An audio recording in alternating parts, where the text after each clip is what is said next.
Қайырлы күн қыздар, және де каналымның көрермендері. Бүгін мен өзімнің күріш көжені қалай дайындау әдісімен бөлісетін боламын. Ең алдымен мен осылай 1,5 кесе күрішті аламын.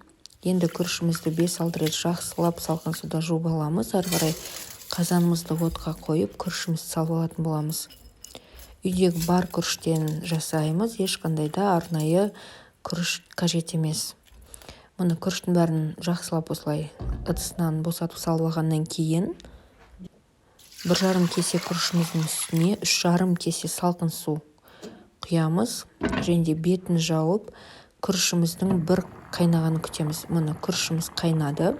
Енді осы сәтте жарты шай қасық тұзымызды салып, бір араластырып жібереміз. Енді бетін жауып, жай отта 15-20 минут көлемінде күріштің суы тартылғанша қайнатып аламыз. Мұны осылай пісіріп аламыз. Мұны күріш менде осылай пісіп шықты. Енді осы күріштің үстіне 1,5 литр көлемінде сүт құятын боламын.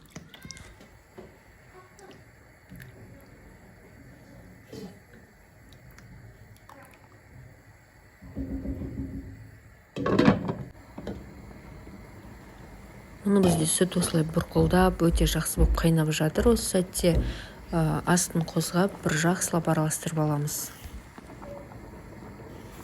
Енді дәміне қарай қантымызды және де сары майымызды салып, отымыздың астын өшіреміз.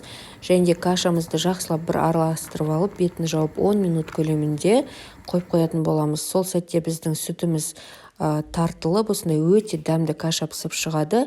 Сіздер де менің рецептімен жасап көріңіздер. Сіздің де балақайларыңызға ұнайды деген ойдамын.